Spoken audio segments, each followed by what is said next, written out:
Welcome, welcome everyone. Thank you for being here. And I think we'll go ahead and start the introduction. So again, welcome. Thank you so much for being here at the Art of Time, Documenting History in Native Art with Dr. Miranda Belarde-Lewis. We are super excited here at Humanities Washington to welcome you all tonight. So a couple housekeeping things. We do have live captions for this event. So if you're interested in subtitles, you can click on the CC button at the bottom of your screen, and that will bring up subtitles. You can go into settings as well and change the size of those if you'd like to see them more clearly. And yeah, we'll go ahead and kick off. My name is Sarah Faulkner. I am the program manager at Humanities Washington. And a bit about us, we are a nonprofit organization that serves the entire state of Washington, bringing humanities programming. And we have a variety of programs. We have a speakers bureau, we have a primetime family reading program, and we also run special events, which is what we're excited to welcome you here to tonight. Our mission is to open minds and bridge divides by bringing people together in common spaces to explore different perspectives. So we're really hoping tonight that you'll learn something new, have a new perspective on the topic of art, and also hopefully gather each other together in meaningful conversation. We do realize that the webinar platform doesn't facilitate conversation as easily as if we were in person, but we hope that you go out and talk to your own friends, family, networks about what you've learned and what you think about tonight's event.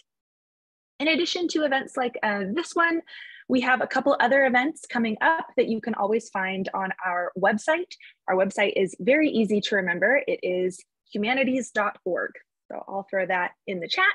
And you can look on our calendar of events. We have multiple events a week all across the state, many of which are also online. So if you're hankering for more humanities content, we have quite a few talks coming up in the next couple weeks, including talks on the gentrification of rural Washington, Mount St. Helens, the atomic history of the state, strong women in film. There's a lot of really great topics coming up. So we'd love to see you at some more of our programs. We would like to acknowledge tonight that we present this program from the traditional lands of the Coast Salish peoples. We ask that those participating in this event, wherever you are, take some time to reflect on who owns the land that you inhabit and to acknowledge the ancestral and traditional territories of Indigenous peoples.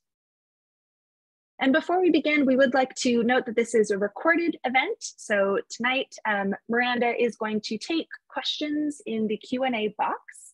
So as you go through this event, you can ask questions. They won't appear to the entire group until we're ready to answer them. So please just know that we're going to save all questions until the end. And I see a couple questions already. If this is going to be available later. And yes, we will have a recording of this event with captions included up on our YouTube channel in about a week. So if you look for the Humanities Washington YouTube channel, you'll be able to find this and revisit these ideas, share them with your networks. So I think the last thing before I get to introduce Miranda is just to say thank you again so much for joining us for one of our Humanities Washington programs. We really hope that you look at our website. If you're a longtime attendee of our programs, thank you. If you're new, welcome. And as always, we'll ask that if you have the means, if you're able to donate tonight as part of this free event, we always appreciate the support to make more programs like this possible. So thank you again. And I am super excited to welcome our guest for tonight, Dr. Miranda Belarde-Lewis. So Miranda comes from the Zuni and Tlingit people and is an assistant professor and the inaugural Jill and Joe McKinstry Endowed Faculty Fellow of Native North American Indigenous Knowledge at the University of Washington's Information School. She is also an independent curator who engages public scholarship by working with tribal, state, federal, and international institutions and organizations to promote Native artists and their work. Belarde-Lewis holds a BA in Cultural Anthropology from the University of Arizona and an MA in Museology and PhD in Information Science from the University of Washington. We are so excited to have her with us tonight for her talk, The Art of Time, Documenting History Through Native Art. So I will pass it over to you, Miranda, and I will see you after your presentation for Q&A. Thank you so much, Sarah. Thank you to everyone at Humanities Washington It was quite, I don't want to say a struggle because it's a blessing to be busy, but it did take quite a bit of back and forth for all of this to happen. And so thank you so much for your persistence. And to Asia for setting this up initially. I know she's not at the organization anymore, but really thank her for reaching out and starting this conversation. Before I pull my slides up, I'd just like to say Kota Suna Kinawe to all of my Zuni friends and family that I see in the webinar. Hotsata nati saleshina, tita anatin taknintan, dachi anatin dawakwe, look at awan Suquamish, the Duwamish awan ulak nawe. So Emma Getsana. Good evening, everyone. My name is Miranda Belarde-Lewis. As Sarah mentioned, from the Tlingit community, from the Tlingit Nation, where my clan is Dakdin Tan. I'm born for the Corn Clan, for the Doakwe in Zuni Pueblo. And that is where I had the privilege of growing up. And so tonight, now that I make my living, I'm raising my family here in Suquamish and Duwamish homelands and territories. It's such a interesting time to be looking at Native art and to see how it is documenting not just the current times that we're in, but if we can take a quick look back and see how Native art has really been used throughout the ages. I'm not going to do everything because there's no way I can. It would be disingenuous for me to say that anybody could in the short window that we have, but I'm going to geek out for a little while on ledger art. Here, let me just pull my slides up here because this is going to help out here. Sorry for the clunkiness. Oh, that's not what I wanted to do. Okay. The title for tonight is The Art of Time, Documenting History Through Native Art. And I also shout out to my iSchool community that I see in the webinar. It's so awesome to have you here, and I can feel the support coming through the screen. This image here is by Allison Bremner, who is a Tlingit artist, and I'll be talking about it later on. Let me also try to be mindful of the time. Professors, you know, they train us to talk for a long time. And so I'll try to save some time for question and answers. This evening, we're really going to be looking at how have and how are Native artists documenting the passage of time? How are Native artists documenting the world now? We're going to take a tiny little deep dive into winter counts and ledger art. And we're going to be looking at some of the major events that are happening right now that are being documented by Native artists. And throughout this conversation, I know it's a very one-sided conversation, and I can't wait to hear your questions. But I'm going to be offering some insight and just hopefully some thoughtful reflections of how we can use artful methods to document our own lives. So one historic example of recording time in history is winter counts. And there are many, many, many thousands of ways of recording time in history.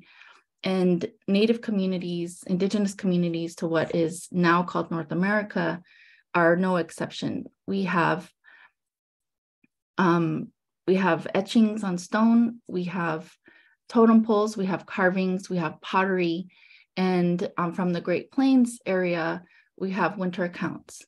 Now, these were recorded on buffalo hides, which were used and most often found on the Great Plains, although we know that the bison and the buffalo have, whichever word you want to use, had covered a huge, vast area of North America. And so our examination of the use of buffalo hides, every aspect of the buffalo itself is really well known and really well documented on the Great Plains. This is Lone Dog's winter count Lone Dog was Yanktonis Nakota, which is part of the Sioux Nation. And this winter count documents the years 1800 to 1870. And you can see that it is in this spiral formation. Winter counts generally started in the center and started recording events, one image per year in the circular pattern on buffalo hides.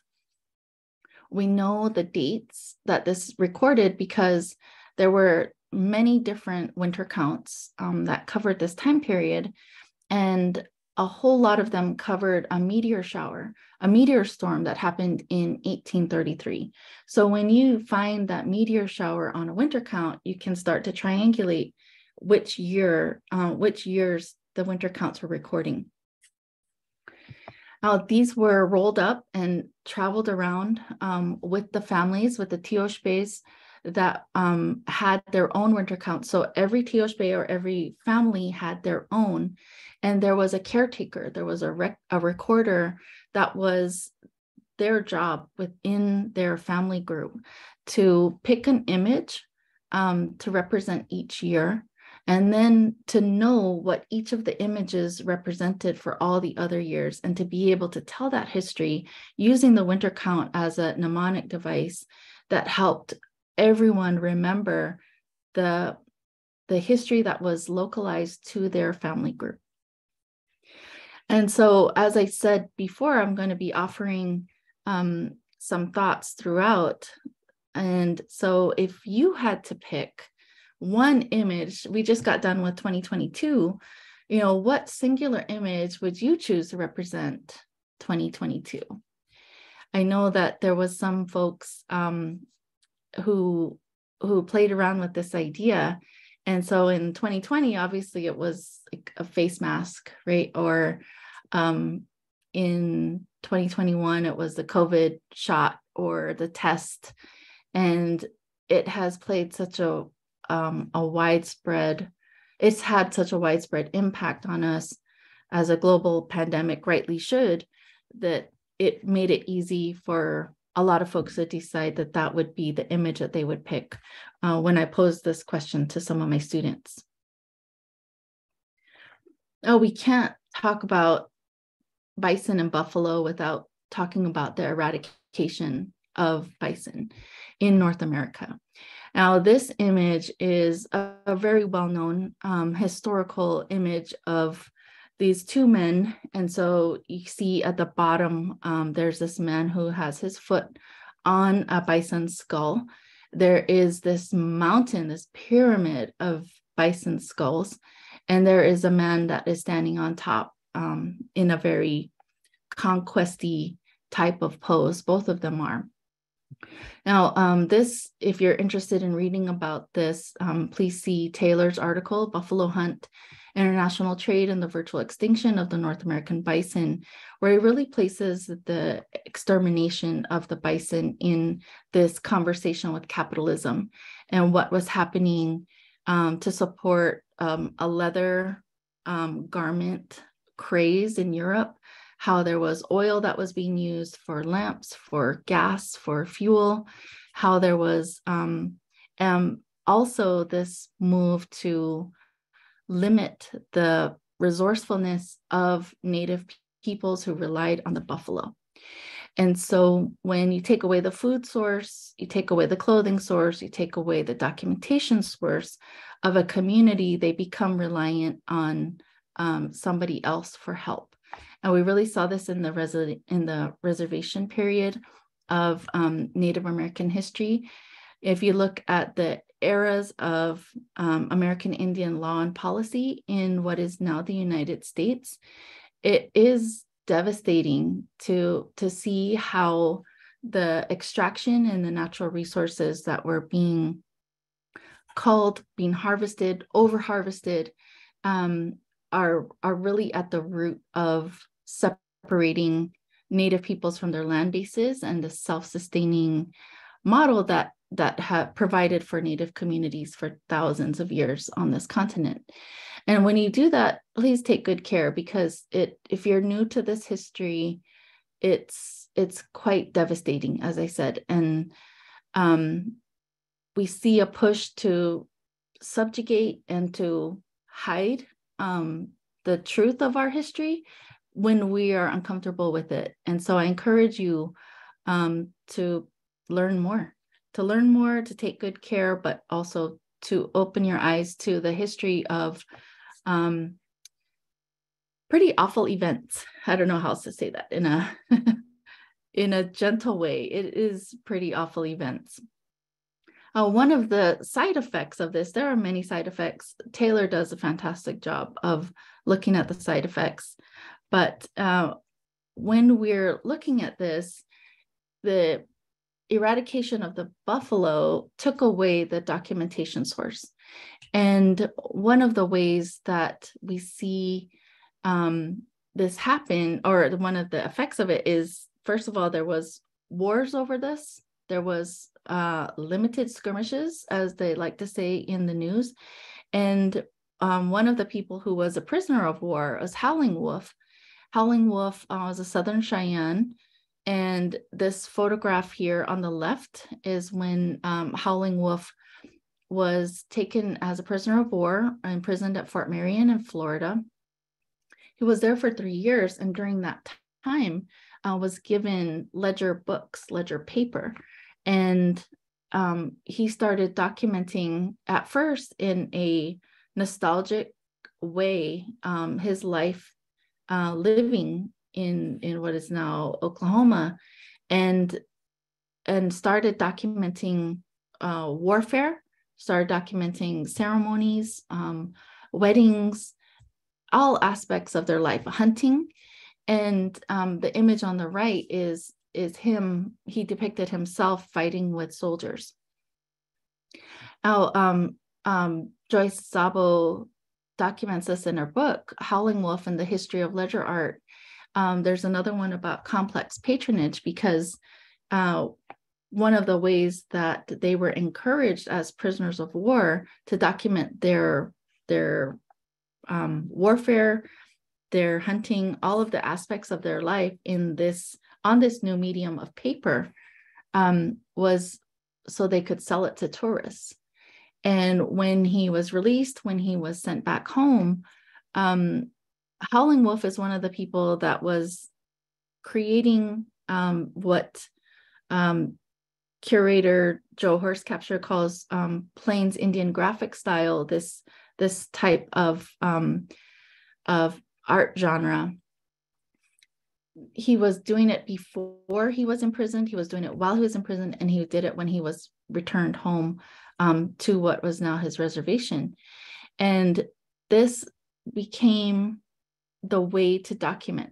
The buffalo had been eradicated, but there was this surplus of paper. Now that there were Indian agents, there was government officials, there was missionaries that were coming in with huge amounts of paper. And so then the style was already existing. It was an existing practice before, but now there was this new medium of paper. Plus you also had that in combination, or a compounding factor, of the buffalo being eradicated. So we see this shift. It's a new genre, and it's the use of ledger paper. There are many, many ledger artists to follow and support. I put on here some of their names. Terrence Gardapi, who's Blackfeet; Avis Charlie, who is Dakota and Navajo; Wakia Jane, she's Numunu or Comanche; Holly Young is Dakota; Wade Patton is Oglala Lakota; John Isaiah Peppian is Blackfeet. This is an image by Avis Charlie, who documents mother-daughter relationships and female kin networks through her ledger art. So much of what was documented before was male-centered, and also from a male perspective. And so when folks like Avis, Wakia, Holly started making their own, they're also reflecting their lives as Native women and really honoring what they wanted to see as part of these historical documents that are also now part of our current record. Now we are jumping into John Isaiah Peppian's, his image here. We also see ledger art being used to document protest. Howling Wolf did this to a certain extent. He wasn't able to be as explicit at the time. As prisoners of war, he was there and he was also making money off of it. And this is the goal of artists, right? And so when we look at ledger artists are part of this continuum, this piece was acquired by the Library of Congress. It is called Winona LaDuke and Faith Spotted Eagle Make a Stand. And this is when they were fighting against the Keystone XL pipeline.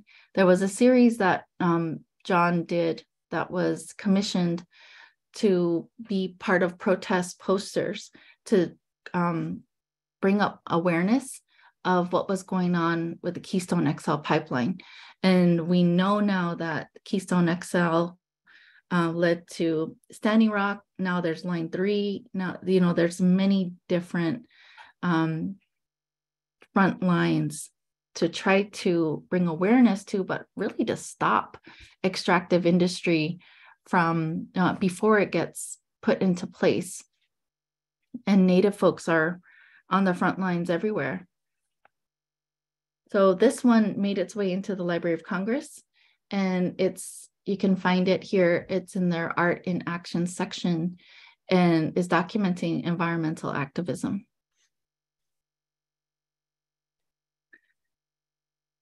Native folks, and we're seeing a reckoning now with the museum world. And so there are quite a few protests that are happening that deal with museums and the unfair labor practices of museums, and not just in that they have our sacred objects, that they have our pieces of cultural patrimony that should never have left our communities. And so there's some parallel arguments going on here that this mistreatment of objects is now being seen and reflected in the mistreatment of staff. And this is a problem that we hope it will be remedied. Sometimes it takes a labor union. Sometimes it just takes somebody in leadership saying we need to do the right thing and doing the right thing. Change is not easy, but we hope that it happens sooner rather than later, especially in museums that so many of us hold near and dear to our hearts. So many of us are part of this community and work in these physical buildings. This documenting protest of museums piece, this is what I'm calling it, Nick, if you're listening. Nick Galanin is Tlingit, and I'm gonna mess this up, Onaga, from Alaska. And this piece is called Architecture of Return, Escape. And so on the backs, in a very ledger and a winter count-esque type of nod that I can see, he's documenting on the back of a wolf skin. Sometimes he does it on the back of on polar bear skin. He draws the blueprints of different museums, and he draws escape routes for the objects that are there.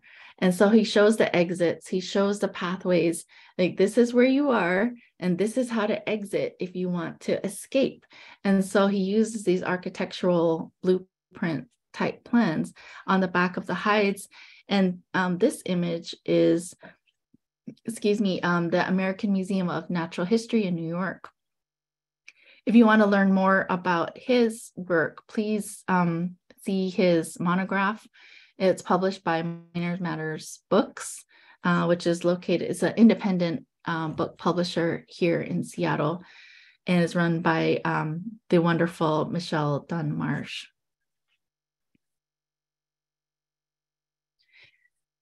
Native artists are documenting extinction. Christy Belcourt is Michif in Canada, and this piece, Wisdom of the Universe, was painted in 2014. It's featured in the Hearts of Our People traveling exhibition, which started at the museum, the Minnesota Institute of Art. And in this piece, she's documenting plants and animals that are listed as endangered. And part of this is to show that they're part of an ecosystem that needs to continue. It needs all of these different parts to be able to sustain itself, but also as a witness to what is happening and what is very soon to be lost. Every year we see the list of endangered and extinct animals growing and growing and growing. And when we see how many of them are tiny aspects that can affect the entire ecosystem, it really should be causing us alarm. And Christy is bringing attention to this, calling attention to this in this. And so when you're thinking of how to document this, I believe we just had a bird watching weekend. I don't know if that's last weekend or it's coming up, but it's for all of us to go outside and to pay attention to how many birds are in our neighborhood and how many birds can we see, how many different types, how many do we see? And all of that is really just to slow us down and to help us think of what is around us and what might be soon missing. Oh, we hopefully are past the height of the pandemic. I know we pretend like we are. And when we're thinking of documenting COVID, documenting a global pandemic, one of the ways that artists worked that I saw was they documented how we care for each other. And you can see this in the posters and the translation into native languages. There was so many in my home community in Zuni. There was several different posters that were done in Zuni and in English. And it was how to, it was telling you that all of the hygiene pieces to keep yourself safe, to keep yourself germ-free, to maintain distance, to wear masks, to wash your hands, all of these different ways that we know help minimize the spread of the illness. Oh, the image on the left is by Alison Bremner, who's a Tlingit artist. And this piece here is hanging out with my friends in quarantine. And in here, you can see the legs, you can see the arm, and this is a hand holding a cell phone. And so this person here is, I'm going to say she's a mom. She's a mom with her hair in a messy bun, and her face is illuminated by the light of the screen. And there's these faces that are floating in space. And it's all the people that are in social media space. They're out in the ether. And so that's her just kind of probably rocking in the corner and holding her phone, but communicating and staying in touch with people online. This image on the in the middle is Lily Hope, who is Tlingit, and she and her son here are wearing masks that she has woven in a chokat style. And these are protector masks that she started making in 2020. She's still making them now. She's leading workshops on them. Here's an image of a collection of them. And these protector masks are all about caring for the next generation and to make sure that we are, the reason why she masks is she's saying that she is looking out for the future generations. And so it's that care, not just for ourselves, but for each other. And this is a sentiment that carried through one of the ways that Lily Hope created and maintained a community. This is Lily here with this pink ring around her head here, was to start an online weaving community. And she has a Patreon, so you can learn to weave with her. They have Zoom weaving meetings every Sunday. And their major project, they do small projects and big projects. And their major project for the last 2 years was to weave child-sized chokat ropes. these are the diehards. These are the committed folks that are here, that subscribe to our Patreon, that met as a weaving community and wove child-sized chilkat robes. Like, this is an incredible feat. When Lily and her sister Ursula, who is up here holding the black and white robe, when their mother learned how to weave, their mother is the late and great Clarissa Rizal. When she learned to weave, she was one of the last folks to learn from a fluent weaver, Jenny Flanot, before Jenny passed away. And to see that there's this many people that are able to weave a chilkat robe from start to finish is phenomenal. It's a huge feat of patience, of perseverance, of this will to teach each other and to make sure that the knowledge and the know-how of what it goes into making a chilkat robe doesn't rest on the shoulders of one person, the way it did for so long with Clarissa. And so to see how I put on the slide documenting remembering how these are systems of knowledge that have been developed for hundreds and sometimes thousands of years, and that they are meant to carry forward into the future.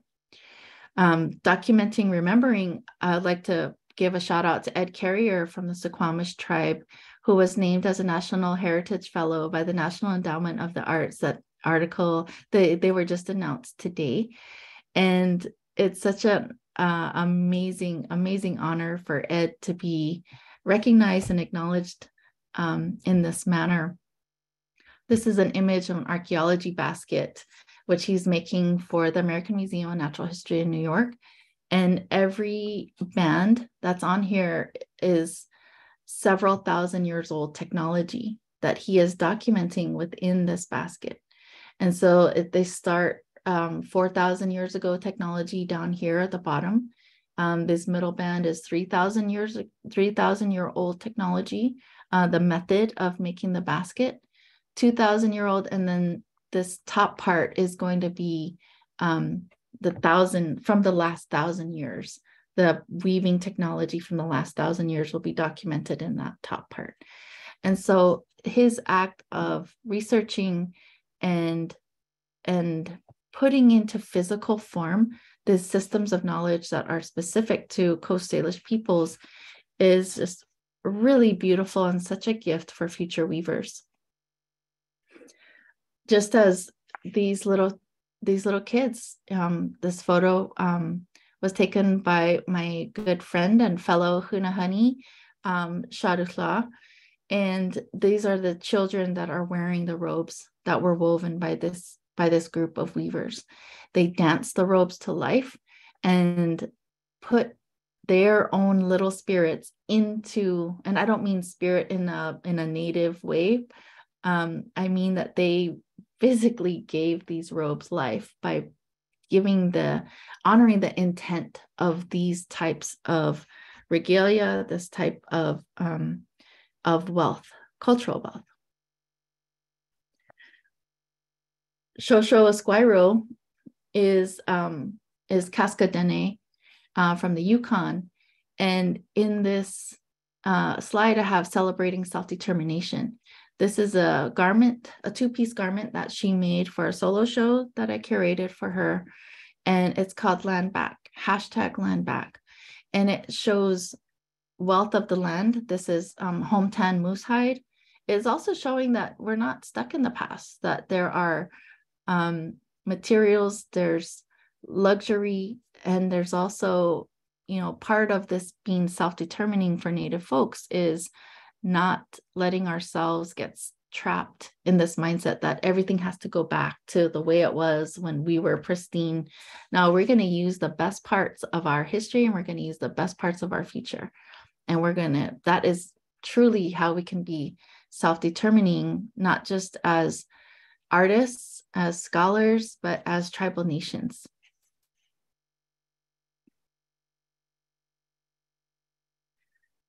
So what are these artists documenting? That one of the things is that many Native artists are the recipients of thousands of years of experimentation and knowledge. These systems of knowledge are specific to where they grew up and also where their ancestors grew up.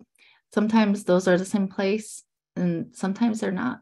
But the thousands of years of experimentation and knowledge, this is science with a capital S. And the artists that are using these different types of experimentation, these methods, the materials, are really blazing new ways of knowing the world. The artists are documenting our world, making it visible to us in unexpected ways. And I hope that some of the ways that I've shared with you tonight really spark something and make you want to go and experience the world, to see it in a new way, because it's such a blessing to be able to live in the world right now. My niece Kiera always says what a time to be alive. And she's right. She's absolutely right. There's so much in the world that could bring us down, and knowing the history of how things came to be the way they are certainly has that potential. But the potential that also resides in us is to be able to see the world through an artist's eyes, and to see the wonder and to see the hope that they provide us. All of these artists are showing us, they're not telling us, they're showing us how we can contribute to a historical record through our making. And so what we make, what we create, that can all contribute to a living archive of our families, of our family groups, our kinship networks, our environment, our personal history, our communities. And so all of that is an inspiration that they provide us free of charge. But that being said, I hope that you go out and support Native artists wherever you are. So, Gunalchish, Elakwa, thank you. Thank you so much, Miranda. That was really fantastic. I'm just so grateful to hear from your expertise and your skill. And also thank you for encouraging us to go see the world in a new way, and not only to visit our museums, but to support Indigenous artists. So thank you so much. At this point in the evening, we have quite a few questions already in the Q&A. So as a reminder, you can type your question into the Q&A box, and it will appear when I read it out to Miranda to answer. So we'll try and get through as many as we can. We'll go ahead and kick it off here. Someone asks, Miranda, in context of your observation regarding museum treatment of not just Indigenous objects, but of staff as well, can you share suggestions you have for students, both Native and non-Native students interested in museum studies and museum studies internships? Yeah, I'm a product of a museum studies program, UW museology program. And one of the things that they really encouraged us to do there was internships. So finding the internships is one thing. Hopefully you can find a paid one. I know. So this is more a message to museum finance people. Pay your interns. Let's get them excited about museum work and not just see it as a favor, right? I mean, many of us have gone through the steps of paying our dues, but that shouldn't come at the expense of not being able to pay your rent. And so, yeah, that's a really great question, a really tough question.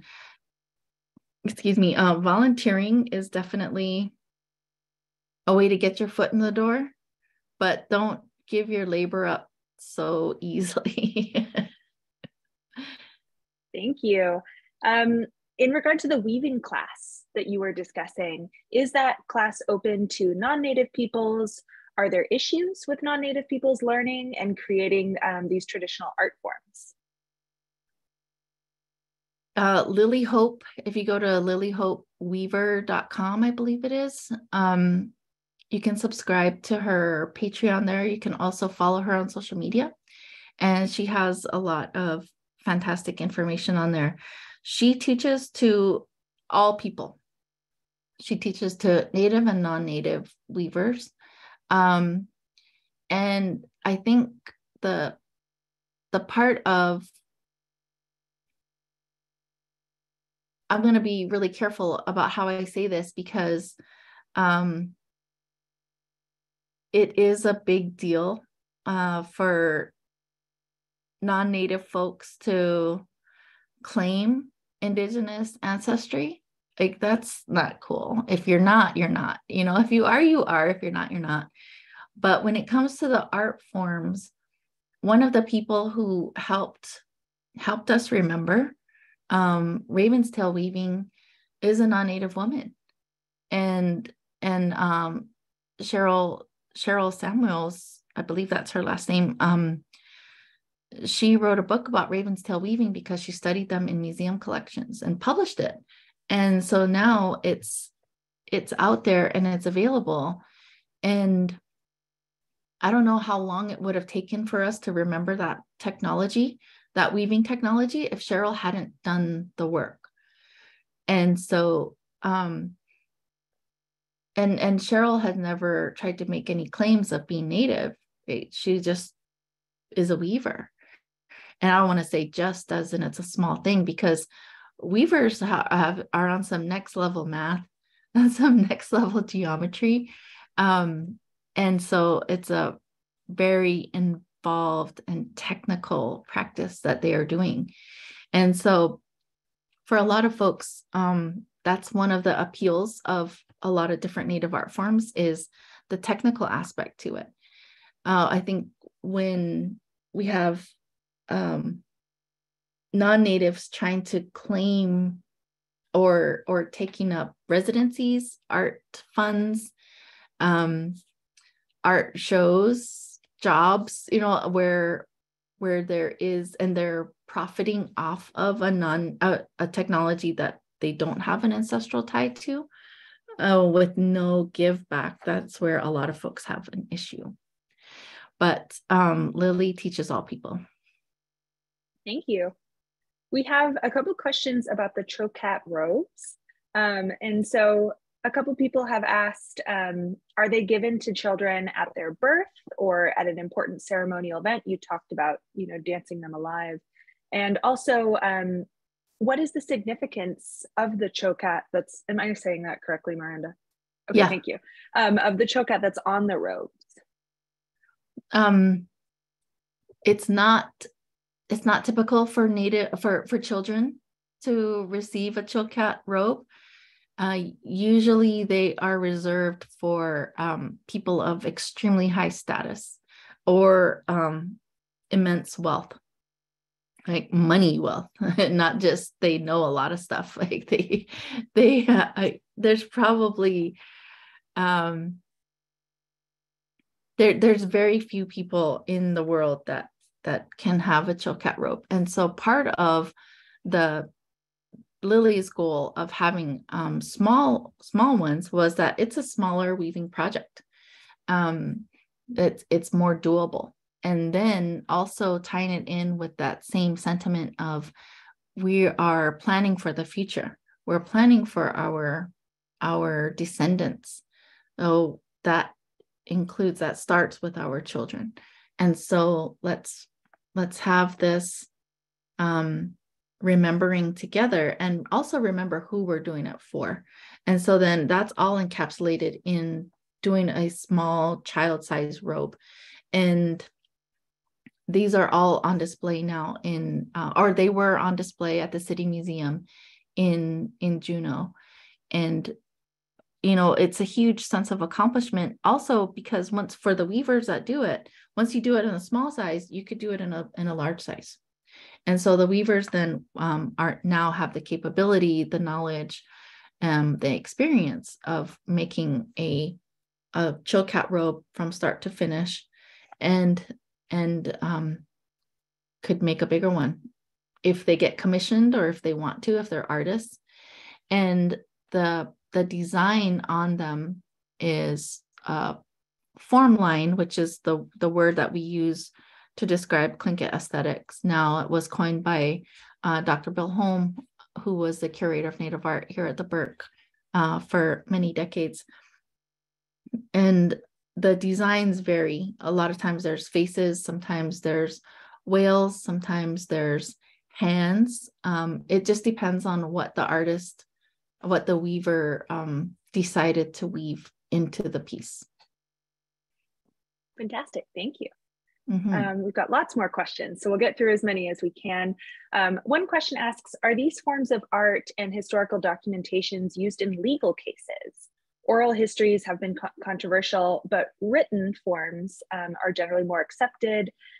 Have ledger art, buffalo hide documentation been used in legal cases or other forms of documentation that you found? I don't know. That's a great question. That I need a legal perspective here. I need somebody to answer this for me.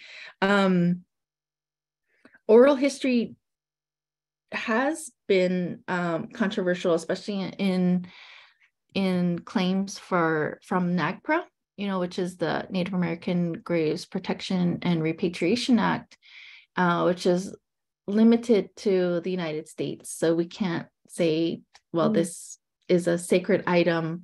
You can't put this up for auction. People in France, which they have done, we can't enforce our laws on any other nation.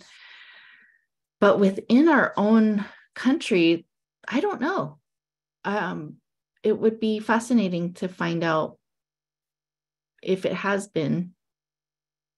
I know that there was some question if the land description in treaties could start to argue for more of a land base for natives now, but I don't know what happened with that, if that was ever entered into any kind of legal agreements or court cases.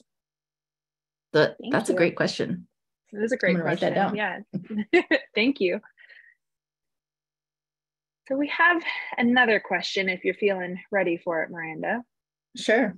We'll probably take about 2 or 3 more, and then we'll be asking Miranda to sort of give us a final thoughts, takeaways for us to take into the night.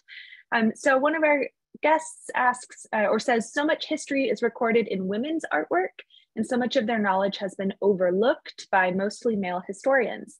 It's great to see more recent attention on women's work historically and currently.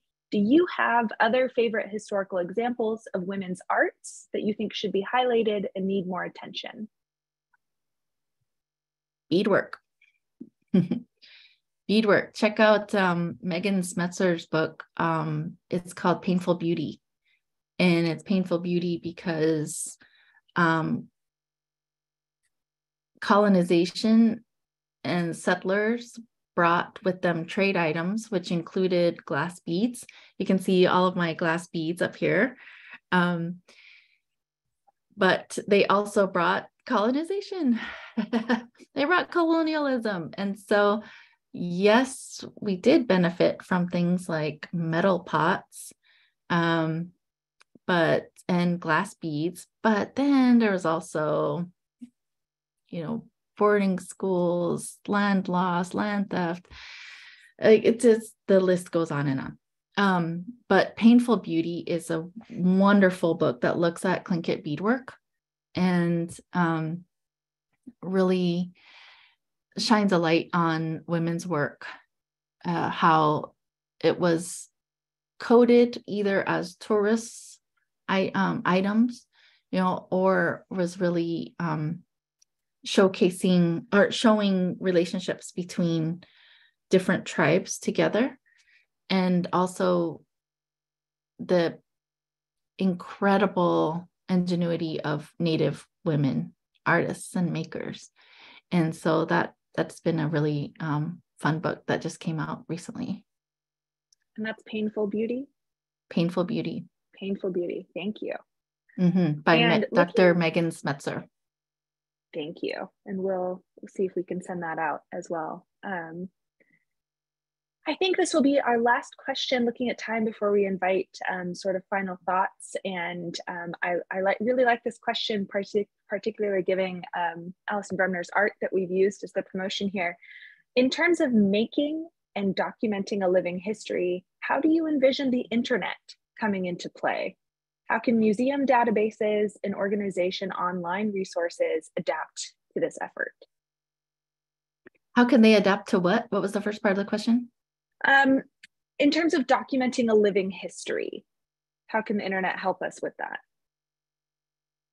Well, in some ways, we can see social media as a equalizer, right? So Native artists, if they have a reliable connection, if they have a smartphone, if they have internet savvy, these are all caveats here. If they have all of these things in place and have some kind of plan, Native artists are circumventing the gallery process and are able to sustain themselves and create a living wage for themselves through social media platforms. This requires a whole new skill set, and the skill set is building, and we can see this definitely now where folks are getting to the level of influencer, the way that we recognize that role with social media personalities. And we see this on Instagram, on Facebook, on TikTok, and it is pretty exciting to see how a subset of Native artists are really able to capitalize on social media and are able to get their message, get their materials, get their sales up across these platforms. The only danger there is that there are a whole bunch of folks who are not interested in being an influencer, who are not, and maybe don't have reliable internet, who don't have the mental bandwidth, not even the hardline internet connection, just don't have the mental bandwidth to be able to make the art, learn the stuff, talk about it, and then market it in a beautifully curated Instagram page. You know, that additional burden of another skill set is really can be a burden. And so while it can be an equalizer where we don't have to go through a gallery process, you don't have to have a museum show to be able to make a living off of your earrings or your beadwork or your moccasins, your regalia, you know, whatever it is that you're making and selling, there is a potential to create a wider divide between the folks who have access to internet and the folks who don't. And this is the same for folks in rural communities, and many Native communities are rural. And so it's a fine line that our Native artists are walking, but the potential is absolutely there to be a helpful tool to help Native artists make a living off of their art. Fantastic, thank you. And on that note, you know, any final thoughts for us, either a charge to us, you know, where should we go to support these artists? Where do you recommend buying art? Where do you recommend not buying art? Any advice or final thoughts you'd like to leave our fantastic audience with? Don't buy Native art from China. That's a shout out to Nick Galanin here, and he severely critiques tourist items that come from China. But Native markets are happening all over the place. You know, you can go to a powwow, you can buy things directly from people. If you're in Vancouver, BC, at the Grunt Gallery, Alison Bremner's having a solo show that's opening this weekend. The Herd Museum in Phoenix is having their annual Native art market this coming weekend, which is going to be amazing. I'm sorry to miss it. In May, the Renwick Invitational at the Smithsonian in Washington, D.C. is having its first all-native invitational. And that's going to be really exciting. And also, you should subscribe to First American Art Magazine. It is a publication that is published. The lead editor is America Meredith, who's from the Cherokee Nation. And this coming spring, First American Art Magazine is celebrating its 10th anniversary.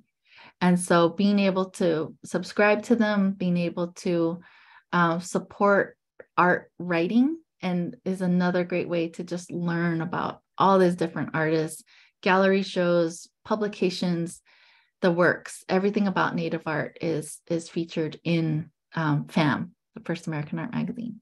So those are my takeaways: is go find the Native art, and hopefully you'll be able to go to some of those venues and events.